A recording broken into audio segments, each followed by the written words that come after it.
Good morning students, मैं safe Vijayalakshmi और हम पढ़ रहे थे सिविक्स का चैप्टर सेकंड, जिसमें हम देख रहे थे स्टेट गवर्नमेंट का हमारी हेल्थ केयर के अंदर क्या रोल होता है। ठीक है। और उस के सीरीज़ में हमने जो लास्ट क्लास में देखा था कि स्टेट गवर्नमेंट्स जो होती है वो किस तरह से टैक्सेस लेती है गवर्नमेंट है, और जो पब्लिक है उसको सर्विस अवेलेबल कराती है। हमने ये भी देखा था कि हेल्थ क्या होती है, जो ओवरऑल व्यक्ति का जो भी डेवलपमेंट होता है, चाहे वो मेंटल हो, फिज़िकल हो या फिर स्पिरिचुअल हो, तो वो होता है हेल्थ के अंदर। क्योंकि हेल्थ के लिए ये होता है कि सारी जो चीज़ें होती है वो कम्प्लीटली सही होना ज़रूरी है। अगर व्यक्ति है वो दिखने में स्वस्थ है लेकिन इंटरनल उसकी जो मेंटल जो स्टेटस है वो अच्छा नहीं है,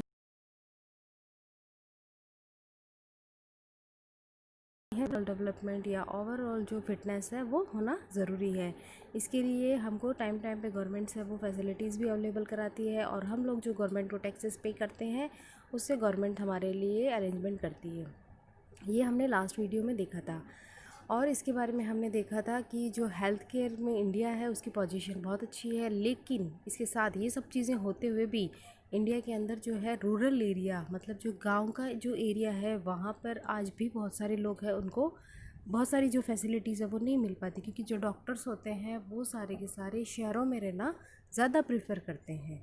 गाँव में पोस्टिंग कम ही लेते हैं, जिसकी वजह से गाँव के जो लोग हैं बीमार जो होते हैं वहाँ पे वो फिर उनको पूरा जो इलाज है वो नहीं मिल पाता। ये भी हमने देखा था।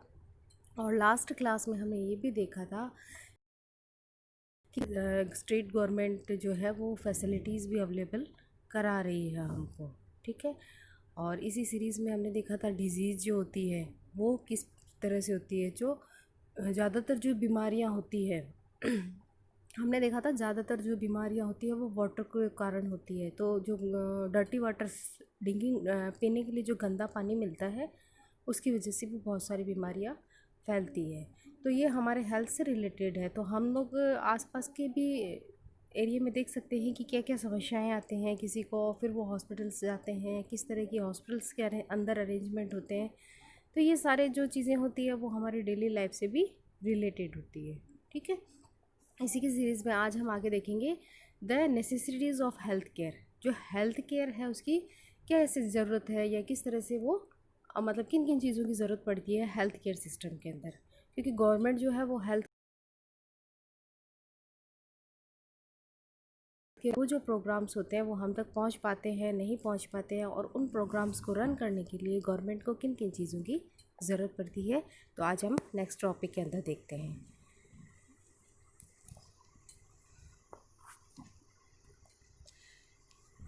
To prevent health and treat illness we need appropriate health care facilities. तो जो इलनेस है, बीमारी है, उसको रोकने के लिए, ठीक है, और जो ट्रीटमेंट है वो अच्छा देने के लिए अप्रोप्रिएट मतलब एकदम सही जो हेल्थ केयर फैसिलिटीज़ होती है वो होनी चाहिए, जिसके लिए हेल्थ केयर सेंटर बने होते हैं जहाँ पे डॉक्टर होते हैं और वो जो इलाज करते हैं और सजेशन देते हैं, मेडिसिन वगैरह प्रोवाइड करवाते हैं।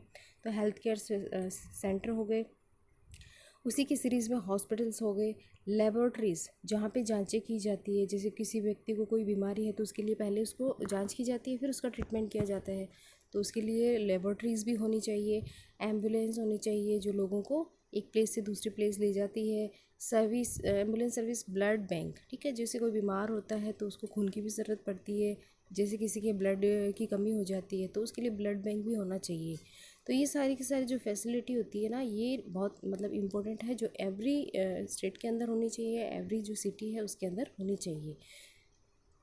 इसी सीरीज़ में नेक्स्ट है we also need health care worker. और इसके साथ ही अब ये तो स्ट्रक्चर हो गया कि बिल्डिंग्स वगैरह ये होनी चाहिए, बेसिक जो ये होना चाहिए, लेकिन इसके लिए हमको हेल्थ केयर वर्कर की भी ज़रूरत होती है, nurses, qualified doctor and other health professional who can diagnose. और भी जो डॉक्टर होते हैं, नर्स होती है, और भी जो हेल्थ केयर की जो भी हमको मदद कर सकते हैं, वो सारे सारे इससे रिलेटेड पर्सन, मेडिसिन से रिलेटेड जो पर्सन होते हैं वो किसी भी चीज़ का जैसे जांच करते हैं। डायग्नोस का मतलब होता है जांच करना। जैसे किसी पर्सन को कोई बीमारी है, वो हॉस्पिटल में जाता है तो उसके सबसे पहले डायग्नोस होता है, उसकी जांच होती है, फिर उसको एडवाइस दी जाती है, फिर उसका जो ट्रीट किया जाता है इलनेस, मतलब उसको जो भी प्रॉब्लम है ना, फिर उसका ट्रीटमेंट किया जाता है। तो we also need medicine and equipment, और इसके लिए फिर हमको मेडिसिन ज़रूरत, दवाइयों की ज़रूरत पड़ती है, और इक्विपमेंट, कोई जो इक्विपमेंट होता है ना, साधन जिसको बोलते हैं, या फिर कोई टूल्स जिनसे, जैसे ऑक्सीजन सिलेंडर होता है, जांच करने के लिए मशीनें होती है, तो ये सारी चीज़ें भी चाहिए होता है। तो इसी सीरीज़ में हम देख रहे थे कि किस किस किस चीज़ों की हेल्थ केयर के अंदर ज़रूरत पड़ती है। तो सबसे इम्पोर्टेंट तो है डॉक्टर्स होने चाहिए, हॉस्पिटल्स होने चाहिए, नर्सेज होनी चाहिए, एम्बुलेंस सर्विस होनी चाहिए। तो ये सारी जो बेसिक फैसिलिटी है, इनसे जो लोगों को ईज़िली जो बीमारी है या जो भी उनका प्रॉब्लम है उससे उनको डायग्नोस, इलाज किया जा सकता है। ठीक है। नेक्स्ट है पब्लिक हेल्थ केयर सर्विस। अब जो पब्लिक हेल्थ केयर सर्विस होती है वो क्या होती है, एक टॉपिक है एक छोटा सा। इट इज़ ए चेन, ये चेन है ऑफ हेल्थ सेंटर, जिसमें हेल्थ सेंटर होते हैं बहुत सारे, and hospitals run by the government. तो जो भी हमारे सरकारी जो गवर्नमेंट वाले जो हॉस्पिटल्स होते हैं और जो हेल्थ सेंटर होते हैं ना, उनको पब्लिक हेल्थ सर्विस बोलते हैं। ठीक है। तो पब्लिक का मतलब यहाँ पे गवर्नमेंट वाले हॉस्पिटल्स के लिए यूज़ हुआ है। They cover both rural and urban areas, तो ये गाँव में भी होते हैं और शहरों में भी होते हैं।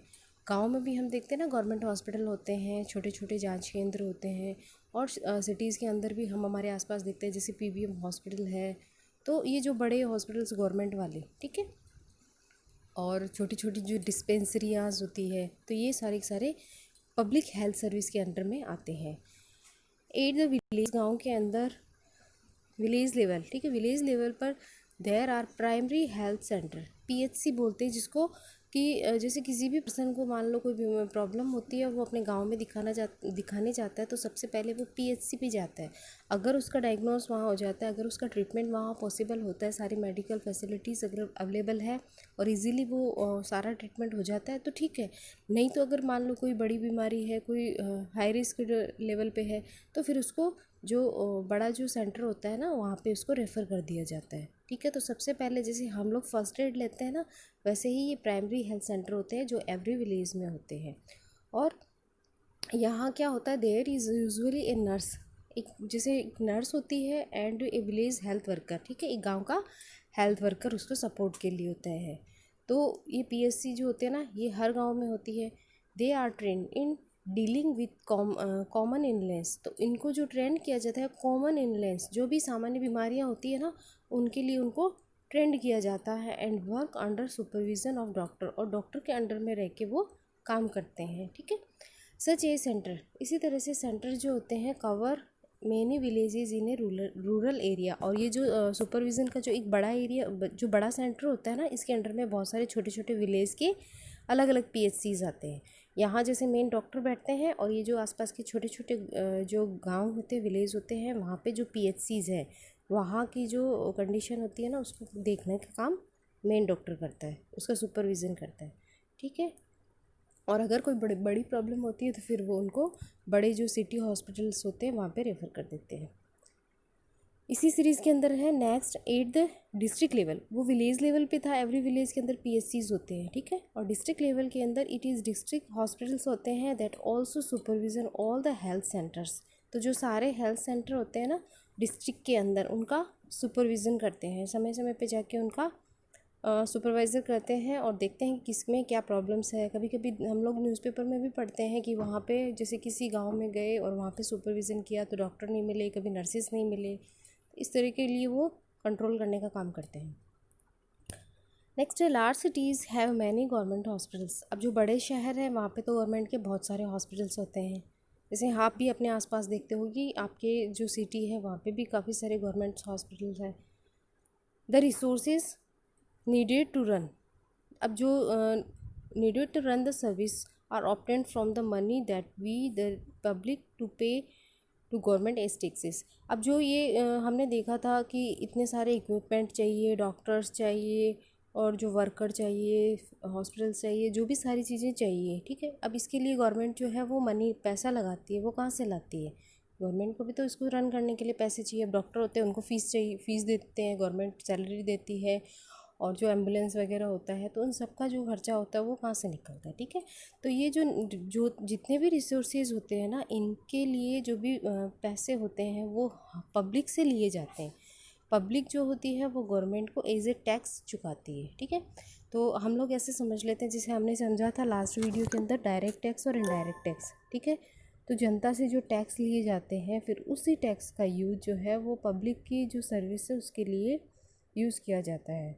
तो सरकार हमसे एक बार टैक्स लेती है एवरी ईयर, उसके बाद में उस पैसे को हॉस्पिटल बनाने में, रोड बनाने में, वाटर सप्लाई में, इलेक्ट्रिसिटी एंड अदर जो हमारी बेसिक जो नीड्स है उनको कंप्लीट करने में यूज़ करती है, ठीक है। तो ये जो पब्लिक का पैसा होता है वो वापस से ही पब्लिक के पास आता है। कभी कभी हम देखते हैं कोई जो सिटीज़ होती है या कोई जो कंट्रीज़ होती है वो काफ़ी सारी जैसे डेवलप दिखती है, वो इसलिए क्योंकि वहाँ के जो लोग होते हैं ना वो बहुत ज़्यादा टैक्स पे करते हैं। इसके लिए गवर्नमेंट जो होती है ना उनको फैसिलिटी भी काफ़ी ज़्यादा अवेलेबल कराती है, ठीक है। तो जैसे अभी हमने देखा रोड का स्ट्रक्चर काफ़ी चेंज हो गया है, पहले जाने में बहुत टाइम लगता था, रोड्स भी ख़राब रहती थी, और अभी काफ़ी टाइम से जो रोड है वो काफ़ी अच्छी हो गई है, क्योंकि उसके अंदर जो टोल वाली जो सिस्टम लगा दी है ना, तो उससे क्या होता है जो रोड होती है और उसके मेंटेनेंस होता है वो गवर्नमेंट इजीली कर पाती है, और इसी से हम लोगों को काफ़ी फ़ायदा मिलता है। One of the most important aspects of the public health care system. अब जो पब्लिक हेल्थ केयर सिस्टम होता है ना, उससे मोस्ट आस्पेक्ट्स मतलब मेन हम ये आस्पेक्ट्स कर सकते हैं, is that it is means to provide quality health care service, ठीक है। तो गवर्नमेंट जो हेल्थ केयर होते हैं ना, ये क्वालिटी हेल्थ, क्योंकि जो डॉक्टर्स होते हैं यहाँ जो सेलेक्ट होकर डॉक्टर आते हैं वो काफ़ी क्वालिफाइड और टैलेंटेड होते हैं, क्योंकि डॉक्टर बनने के लिए भी उनको पहले कई एग्ज़ाम्स पास करना होता है, उसके बाद में उनका प्रैक्टिकल्स होते हैं, फिर उनको जैसे ट्रेनिंग दी जाती है, तो काफ़ी जो होते हैं ना वो क्वालिफाइड पर्सन होते हैं। तो इसलिए जो लोग हैं फिर जो उनसे ट्रीटमेंट लेंगे तो उनको क्या होगा, एक क्वालिटी ट्रीटमेंट मिलेगा। तो गवर्नमेंट जो इसका मतलब होता है कि पब्लिक हेल्थ केयर में जो लोगों को अच्छा हेल्थ केयर प्रोवाइड किया जाए, आइदर फ्री और एट लो कॉस्ट। और जो गवर्नमेंट है वो या तो उनको फ्री में सुविधाएं दे या फिर बहुत ही कम पे, so that even the poor can seek treatment. तो जो गरीब पर्सन है ना वो भी इजीली जो है वो अपना ट्रीटमेंट ले सकते हैं, ठीक है। तो इसीलिए गवर्नमेंट जो है वो बहुत सारे जो प्रोग्राम्स चलाती है, अभी हमारे जैसे चल रहा है वो निःशुल्क जांच वाला, ठीक है। तो जो जांचें जो होती है हॉस्पिटल के अंदर वो भी काफ़ी सारी वो फ्री होने लग गई है, और मेडिसिन भी वो है क्यू में लग के मिलती है, फ्री में मिलने लग गई है। तो जो पब्लिक हेल्थ केयर जो सिस्टम है ना वो गवर्नमेंट बहुत ही कम पैसों में या फिर फ्री ऑफ कॉस्ट ऐसे अवेलेबल कराती है, जिससे जो सारे लोग हैं उनको इलाज अच्छा मिल सके। क्योंकि कई बार क्या होता है इलाज नहीं हो पाता है और बहुत ज़्यादा पैसे लगते हैं, तो इस वजह से काफ़ी सारे लोग हैं वो अपना ट्रीटमेंट नहीं करा पाते हैं और उनकी डेथ भी हो जाती है। तो इसीलिए जो गवर्नमेंट है वो अपने अपने प्रोग्राम चलाती है अकॉर्डिंग टू टाइम कि सारे जो लोग हैं उनको बेसिक जो इनका हेल्थ केयर फैसिलिटीज़ है वो अवेलेबल हो सके। तो हमारे भी यहाँ देखो दवाई वाली जो चीज़ चल रही है, निःशुल्क दवाई मिल रही है, फ्री ऑफ कॉस्ट, पैसे नहीं लगते, और बहुत सारी जो जांचें होती है, चेकअप होते हैं वो भी फ्री होते हैं, और भी बहुत सारी चीज़ें हैं जिसमें या तो वो गवर्नमेंट बहुत कम पैसे लेती है या फिर एकदम फ्री है, जिससे क्या होता है सारे जो गरीब लोग हैं वो अपना इलाज आसानी से करा सकते हैं, ठीक है। क्योंकि जो जिनके पास काफ़ी पैसे हैं या फिर जो प्रायोरिटी लाइन से ऊपर आते हैं, ठीक है, तो वो क्या होता है कि वो प्राइवेट हॉस्पिटल में जाके इजीली करा सकते हैं, लेकिन जो पुअर पर्सन है, गरीब आदमी है, तो वो कैसे कराएगा। तो इसके लिए वो गवर्नमेंट हॉस्पिटल में जाते हैं, और वहाँ जाने के बाद में अगर उनसे भी बहुत सारे पैसे लिए जाएंगे तो वो कैसे अपना ट्रीटमेंट कराएंगे। इसलिए सभी लोगों को ध्यान में रखते हुए गवर्नमेंट जो है वो उनको फैसिलिटी अवेलेबल कराती है। Another important function of public health is the taken action to prevent the spread of disease. और जो गवर्नमेंट है वो क्या एक्शन लेती है, एक तो जो लोगों को फ्री ऑफ कॉस्ट या लो कॉस्ट में ट्रीटमेंट इलाज उपलब्ध करवाती है, दूसरा है जो बीमारियां फैलती है ना उनको भी रोकने में उनका रोल होता है। जैसे कई कई बार क्या होता है वैक्सीनेशन चलाया जाता है। अभी थोड़े दिन पहले ही हमारे यहाँ इंडिया के अंदर काफ़ी जो स्कूलें थी वहाँ पे भी एक वैक्सीनेशन वाला प्रोग्राम चलाया था। तो सारी जो हॉस्पिटल्स है उन्होंने और सारे जो स्कूल्स हैं उन्होंने सब ने मिल के बच्चों का वैक्सीनेशन किया था जिससे किसी तरह की बीमारी ना हो। तो वो तो रूबेला के लिए था। और इसी तरह से जो सरकार है वो समय समय पर अलग अलग प्रोग्राम ऑर्गेनाइज़ करती है। ठीक है, तो जैसे TB, malaria, jaundice, cholera, diarrhoea, ये जो सारी बीमारियाँ ना, इनको रोकने के लिए भी सरकार है वो एक्शन उठाती है। कभी कभी आपने देखा है दवाई छिड़कने वाले भी आते हैं घर पे, जिससे मलेरिया और जो डेंगू, चिकनगुनिया, जो मच्छरों से होने वाली बीमारियाँ, उसको रोका जा सके। तो इसलिए गवर्नमेंट है वो अपने प्रोग्राम चलाती है जिससे बीमारियां फैले नहीं। This has to be organised by the government with the participation of public peoples. ठीक है, तो गवर्नमेंट है वो इसमें रोल निभाती है, और वो भी लोग जो पार्टिसिपेशन करते हैं ना, वो पब्लिक भी इसमें, जनता भी इसमें भाग लेती है। ठीक है, तो जनता का भी इसमें रोल होता है, तो दोनों मिलके बीमारियों को रोकने के लिए प्रयास करते हैं। नेक्स्ट है द राइट ऑफ लाइफ। जीवन के क्या अधिकार हैं, जीवन कैसे होना चाहिए। ठीक है, अकॉर्डिंग टू द कॉन्स्टिट्यूशंस, हमारा जो संविधान है उसमें लिखा हुआ है, it is the primary duty of government. कोई भी जो गवर्नमेंट बनती है उसकी प्राइमरी ड्यूटी है to ensure the welfare of the peoples, लोगों की भलाई के लिए, लोगों के कल्याण के लिए योजनाएं बनाना। And provides health care facility to all, जो स्वास्थ्य से संबंधित जो भी सुविधाएं हैं वो एवरी पर्सन को प्रोवाइड करवाई जानी चाहिए। ये हर गवर्नमेंट की प्राइमरी ड्यूटी होती है। ठीक है, तो ये कॉन्स्टिट्यूशन में सभी व्यक्ति जो होते हैं बीमार, उनको इलाज मिलना चाहिए। जो गरीब है उनको निःशुल्क या कम रेट पे इलाज मिलना चाहिए, जिससे कोई भी व्यक्ति है कि उसको इलाज नहीं मिला और उसकी डेथ हो गई, ऐसा नहीं होना चाहिए। बहुत सारे ये भी हमने देखा था, न्यूज़पेपर्स में आता रहता है कि जो बच्चे होते हैं अंडर न्यूट्रिशंस हो जाते हैं, मतलब कुपोषण का शिकार हो जाते हैं, उनको हाई रिच प्रोटीन वाला या फिर जो हाई रिच उनको कैलोरी चाहिए होती है जितनी, उतना खाना नहीं मिल पाता है। तो ये सारी की सारी जो सुविधाएं होता है, इनका ध्यान गवर्नमेंट को ही रखना होता है। The government must soft guard. ठीक है, गवर्नमेंट जो होती है वो सेफ गार्ड की तरह होती है right to life to every person, जो सभी जो पर्सन है उनकी जीवन की सुरक्षा प्रदान करने वाली होती है। If hospitals can not provide timely medical treatment, अगर कोई भी हॉस्पिटल है वो किसी टाइमली मेडिकल जो ट्रीटमेंट है अगर प्रोवाइड नहीं करा रहा है किसी पर्सन को, तो इस it means this is protection of life it knows being given, तो जीवन जो है उसको प्रोटेक्शन नहीं मिल रही है। मतलब अगर कोई हॉस्पिटल है कह देता है हमारे पास स्टाफ नहीं है, हमारे पास फैसिलिटीज़ नहीं है, तो ये नहीं होना चाहिए। फिर व्यक्ति की जो जीवन है उसकी क्या पॉसिबिलिटीज़ है, क्या उसको प्रोटेक्शन मिलेगा। Hospitals and medical staff must fulfil there duty of providing the necessary treatment. Hospital और उसके जो मेडिकल स्टाफ होते हैं वो पूरी तरह से एकदम व्यवस्थित होने चाहिए और ड्यूटी पर होने चाहिए, जिससे कि जो भी उस टाइम ज़रूरत होती है ट्रीटमेंट की तो वो इजीली अवेलेबल हो सके। कभी कभी हम देखते हैं ना कि मेडिकल जैसे कि मशीनें ख़राब हैं, कभी हम देखते हैं कि जैसे पूरा स्टाफ नहीं आ रहा है, कोई चीज़ की फैसिलिटी नहीं है, तो ये सब चीज़ें नहीं होनी चाहिए, जिससे लोगों को फिर क्या जीवन की सुरक्षा मिलेगी।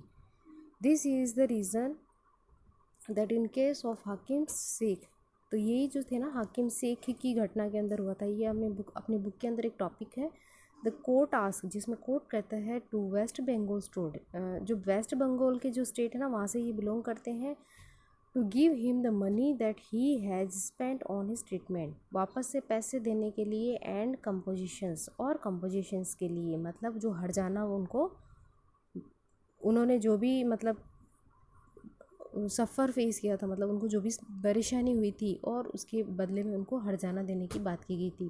तो हाकिम शेख की छोटी सी स्टोरी है, उसमें ये बताते हैं कि वो एक मतलब जैसे बीमार होते हैं तो वो एक जगह हॉस्पिटल में जाते हैं, फिर वहाँ वो लोग मना कर देते हैं कि हमारे यहाँ पे ट्रीटमेंट की फैसिलिटी नहीं है, कोई इक्विपमेंट्स नहीं है।